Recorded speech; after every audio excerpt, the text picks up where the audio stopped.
All right, in the Alumni Award for Outstanding Achievement in the Field of Education, I would ask that Joanne Frew come forward, please.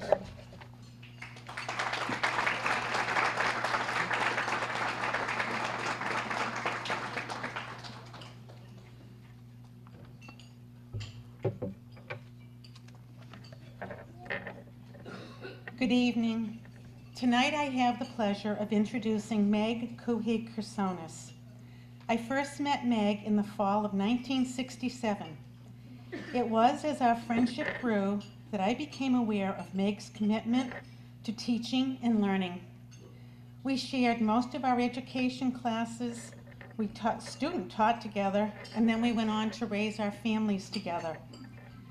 Meg's dedication to education and educating is surpassed only by the love of her family, her husband Ed, their 3 children and their spouses, and best of all, their 6, soon to be 8 grandchildren. After years as a stay-at-home mom, Meg returned to the educational workforce. She developed and taught in the well-respected preschool program at Worcester Central Catholic School, now known as St. Peter's Central Catholic School. Recognition of Meg's strong faith, involvement in the school, leadership qualities, and enthusiasm led to more roles of responsibility. In 1998, Meg was named headmaster of St. Peter's Central Catholic. Meg took on this task with great pride and enthusiasm. She gives the same effort today that she did when she started. There are many nights when most of us are getting ready for bed that Meg is just getting in from her workday. Unlike her peers in the public schools, the responsibility of instituting and financing new learning models falls on the school leader. An outstanding accomplishment during Meg's tenure has been the success of the Wilson Reading Program. Under Meg's direction, it has evolved from a pilot program to laboratory school status. Meg is responsible for ensuring that there are funds to support the many programs her school offers. Fundraising events are an all-important task. One prime example being the very popular school musical program that generates support from the school families and the surrounding community. Meg does not have an extensive staff to call on to assist students and direct support programs. Because of this, she often wears the hats of a guidance counselor or a business manager, and she even does substitute teaching. A testament to the respect Meg has earned as headmaster is the fact that there has been a minimum turnover of staff under her leadership, and during these tough economic times, she has been able to maintain her student population. At a very early age, students become involved in family and community events. Through Meg's efforts, students work closely with the Main South community and the Mustard Seed. Meg Kursonis is acknowledged as an educational leader outside the St. Peter's community, as evidenced by her involvement in a variety of educational endeavors. Meg has committed time as a member of the NEASC visiting teams. She currently sits on the Board of Directors and the Board of Education at St. John's High School, the Board of Directors at the Guild of St. Agnes Daycare, and the Diocesan Board of the St. Vincent de Paul Society.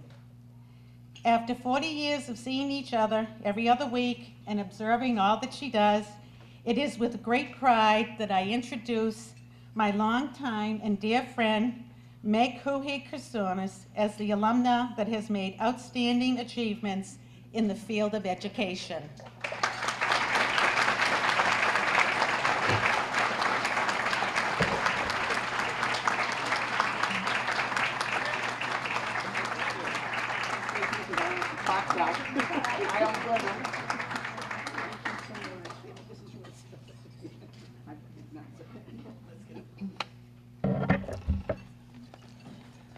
Thank you, everyone. Thank you, Dr. Ashley, for this evening and for the vision that you have brought to Worcester State. Worcester State College when Joanne and I began, and now Worcester State University.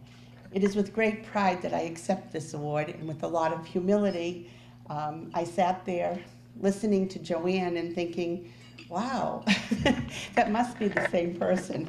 But yeah, I thank all of you, John and the Board of Trustees, Tara, and all the work that you're doing in the Alumni office. Thanks also to my family, to my husband, Ed, who without his support, I couldn't be out till 10 o'clock at night. And for those of us in this room who, have administrative roles, we know how much it takes away from your family life, even on those days that are most rewarding in your profession. And a special thank you to my children who are always here to support me, and their spouses and their children. And they all make my life very blessed. And this is just one more blessing along my journey. A special thank you to my dear friend Joanne, but her speech is my speech, so I can cut it all out and let you all go home a little earlier. But Joanne and I, as she said, met here together in September of 1967. We belong to a very wonderful group of women friends, and for 40 years, every other Tuesday night, we've erased everything else from our lives and met and been together. We've raised our families, we've laughed until it hurt, we've cried together, and we've shared, and all because all of us chose to come to Worcester State College to begin and fulfill a dream as teachers. Several years ago, one of my daughters was preparing to go off to college and trying to choose what would be her course of study. And she said, "Mom, it's so hard. There's so many avenues, and what do I do?" And she said, "How did you know?" I said, "Well, Julie, I've known since I was 2 that I wanted to teach. But in addition to that, in my day, you had a few choices. You could be a teacher, a nurse, a secretary, a nun, or get married." Since I hadn't had too many dates, I figured the getting married part wasn't going to take place right away.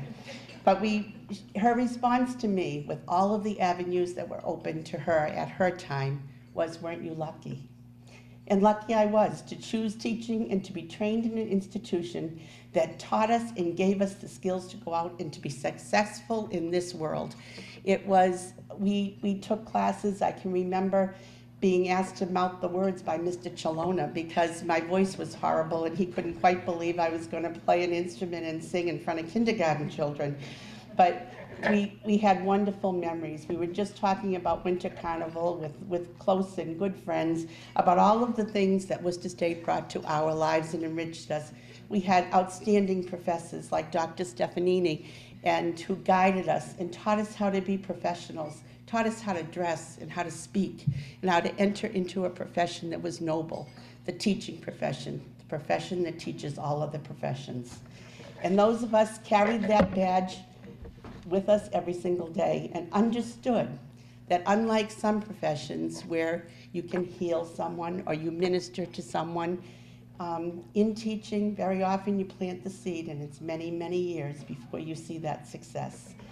And but with all of those opportunities, it was, as Joanne said, to become the principal and the headmaster at St. Peter's School. Each day I have had some life-defining moments, and I would say almost every day, and most of them have been taught to me by 5- and 6-year-olds. And it's a blessing. It's a blessing to be able to go off to what some people would call a job, and I prefer to call a mission, to a place that you love every day, to make an impact on families and children, and plant seeds for the future, certainly. We are located in Maine South, which gives us the opportunity for outreach. We're affiliated with St. Peter's Parish, one of the most eclectic parishes in the Diocese of Worcester. And we are able to carry out the gospel message, to go out and to reach out in the community, to become involved in the community. And again, we are truly blessed to be able to do so. My hope is that Worcester State University will continue to educate and enrich the lives of students, as our mission states, so that we may be ready to meet the challenges of this rapidly changing world. Your vision, Dr. Ashley, has certainly served this institution well. I am deeply touched to receive this award. There are so many that are so far more deserving than I. Now, if I could just explain to you for one moment what being a principal at St. Peter's Central Catholic really means. Tonight and tomorrow night, our children are involved in a spring musical. Now, for educators in the room, I know you think it's the regular school show. However, we sell out 1,200 tickets at $12 a ticket, and located in the inner city, we have parents who sleep outside so they can get front row tickets. Well, the show's tonight, and I'm here. So Tara and the alumni, all of the people who are in charge of this evening have been very kind and have allowed me to go first. And the Kursonises have been around for a long time, and we've done a lot of interesting things. But tonight will absolutely be our classiest move when, as soon as I finish the speech, we all stand up and run out the door. My children's children are in the musical. My grandchildren are in the musical. And there are over 1,200 people standing in my school right now, and it is my responsibility to go back and make sure that every one of those children is safely returned to their classroom and safely tucked into the arms of their mom and dad before this night is over. So thank you so much for this honor. I would like to congratulate certainly the other honorees. How funny Worcester is when, of the 5 of us, several of us have known each other most of our lives. And to be here, to be gathered here together tonight and sharing in this wonderful honor is indeed a wonderful blessing. My congratulations to the other honorees. Thank you so much. Good luck to every single one of you. I apologize for not being here to hear your speech. I hope that you all understand, and it's just the way it happens, right? Thank you very much.